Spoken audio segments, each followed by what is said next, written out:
Tidak dikecualikan, dikatakan berita acara sidang dikecualikan, benar nggak? Untuk semua alumni atau dari UGM berita acara sidang menjadi informasi yang dikecualikan. Itu harus berlaku sama, Pak. Jadi nggak bisa informasi itu untuk si A terbuka, untuk si B dikecualikan, nggak bisa. Uji konsekuensi itu berlaku untuk semua. Diskusi dalam arti yang di sini saja Bapak memperlihatkan bahwa tidak independen, ya kan, untuk melihat suatu persoalan. Jadi kalau kemarin perintah majelis ada melihat bahwa ini kalau melibatkan pihak eksternal, maka kajiannya lebih independen. Bukan lebih lagi, memang independen. Tidak harus dokumennya, tapi formula. Kalau ada ijazah seperti ini, kalau KHS data apa saja, tanpa memperlihatkan. Itu. Kasih. Apa boleh boleh menanggapi atau Izin Bu Ketua. Silakan. Eh, ini seluruhnya kan berarti dari UGM ya. Iya. Apa saudara Bentar. Memohon sebentar ya. Saudara termohon, ini berarti seluruhnya dilakukan oleh UGM. Berarti UGM tidak menganggap ada entitas akademik lain selain UGM yang mengerti Yang masalah handphonenya ini. bunyi tolong dimatikan ya. Ini UGM berarti tidak menganggap dalam tema KHS atau perlindungan data pribadi atau keterbukaan informasi publik tidak ada pakar dari selain UGM. Saya mau tanya itu dulu. Singkat-singkat aja ya, karena saya masih ada pendalaman lain.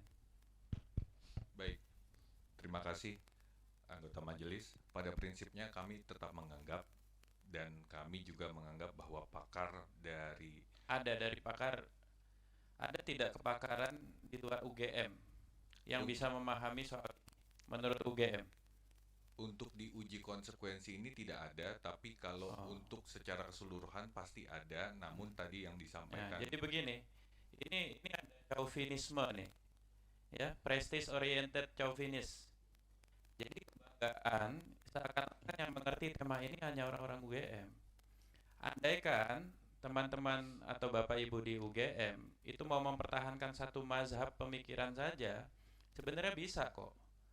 Ambil saja pakar-pakar lain yang satu mazhab, karena sebenarnya di keterbukaan informasi juga ada mazhab kehati-hatian, ada juga cautious focus approach misalnya begitu, ya.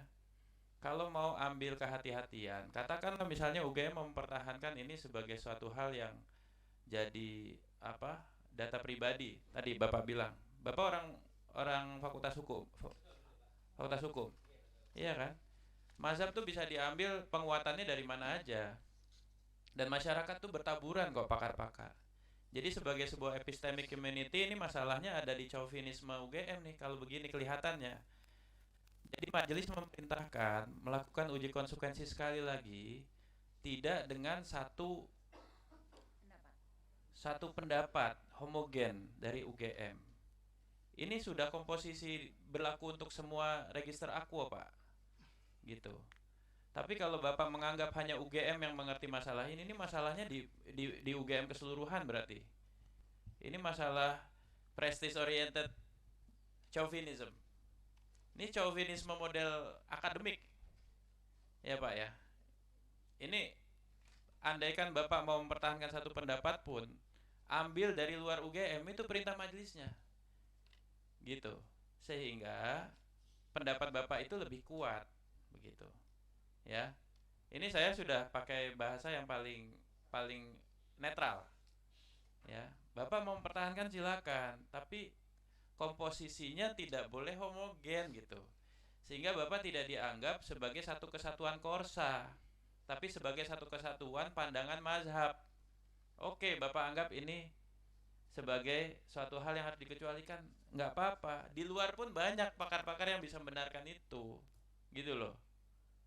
Gitu loh, Pak, maksudnya.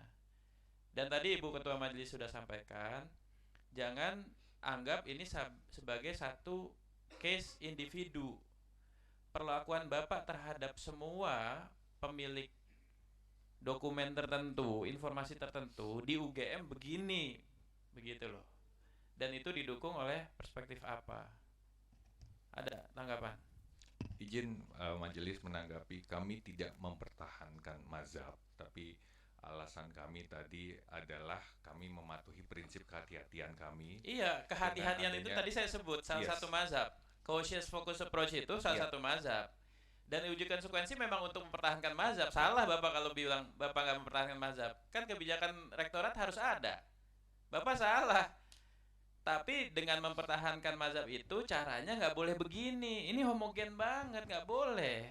Ini chauvinis. Bapak menganggap tidak ada orang yang ngerti di luar UGM. Kami tidak beranggapan seperti Ya itu nggak boleh. majelis. Kalau nggak ada anggapan itu buktikan. Uji konsekuensi berikutnya. Komposisinya nggak boleh cuma UGM. Baik, kami serahkan kembali kepada majelis komisi. Ya, majelis diserahkan, tapi saudara tidak melaksanakan. Jadi saudara harus laksanakan. Ya, ini masalah loh ya. Saya kira itu, Bu. Pak, jadi begini ya, nanti kami minta dilakukan uji konsekuensi ulang, tapi Bapak tidak spesifik menyebutkan misalnya nih ya, ini kan karena ini menjadi hasil uji konsekuensi dari UGM ya, maka Bapak tidak menyebutkan misalnya daftar nilai program sarjana dan program sarjana muda Joko Widodo. Enggak, Pak. Bapak harus melakukan uji konsekuensi secara global. Apakah benar daftar nilai program sarjana itu masuk kategori informasi yang dikecualikan untuk siapapun? Karena kalau dikecualikan itu dia berlakunya umum, Pak, bukan hanya person to person. Apakah kemudian terkait dengan nilai kerja nyata itu menjadi informasi yang dikecualikan? Kalau untuk Pak Jokowi dikecualikan, maka untuk yang lain pun harus dikecualikan, Pak. Nggak mungkin untuk Pak Jokowi dikecualikan terus orang lain minta Bapak buka aksesnya. Kalau dikecualikan ya informasi itu akan berlaku dikecualikan untuk semua. Kemudian terkait misalnya laporan tugas akhir, skripsi, benar nggak ini dikecualikan? Tidak dikecualikan, dikatakan berita acara sidang dikecualikan, benar nggak? Untuk semua alumni atau dari UGM berita acara sidang menjadi informasi yang dikecualikan. Itu harus berlaku sama, Pak. Jadi nggak bisa informasi itu untuk si A terbuka, untuk si B dikecualikan, nggak bisa. Uji konsekuensi itu berlaku untuk semua, begitu. Jadi saya nggak mau di sini ada kata-kata surat keputusan yudisium untuk Joko Widodo, nggak bisa, Pak. Bapak ini berlaku kalau Bapak sudah menyatakan surat keputusan yudisium dikecualikan, maka untuk semuanya itu menjadi dikecualikan. Nah, Bapak harus melakukan uji konsekuensi dan di sini Bapak harus menyebutkan nih. Di sini kan nggak disebutkan nih, Pak. Bapak menyebutkan, saya kasih contoh ya. Mengandung data pribadi. Data pribadi apa, Pak, yang terkandung di situ? Bapak harus jelaskan di dalam kajiannya. Apakah di situ ada tanggal lahir? Apakah di situ apa yang dikecualikan? Kalau yang dikecualikan ternyata dari satu dokumen ini yang dikecualikan hanya bagian tanggal lahir, hanya bagian mungkin ada alamat dan sebagainya di situ, itu aja yang ditutup. Tidak otomatis informasinya kemudian menjadi dikecualikan semua, Pak. Maka di kajian itu harus jelas apa sih di dokumen atau di informasi itu yang dikecualikan. Di KHS nih apa sih, Pak, yang dikecualikan? Nilai. Selain nilai apa?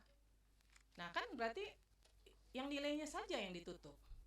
Bahwa bukti seseorang pernah kuliah di semester 1, semester 2, semester 3 itu kan menjadi informasi publik, begitu loh. Ya, jadi itu harus dikaji dengan jelas, Pak, kajiannya. Apa yang masuk dalam kategori dikecualikan itu apa? Ini kan kalau saya baca saya nggak bisa menemukan nih, hanya dibilang data pribadi. Data pribadi apa yang terkandung di KHS? Itu harus ada, Pak. Kalau dibilang menghambat proses penegakan hukum, yang bagaimana begitu? Stay updated. Info terkini masih banyak. Jangan lupa subscribe, like, dan share YouTube official OKZone. Dan selengkapnya ada di okezone.com.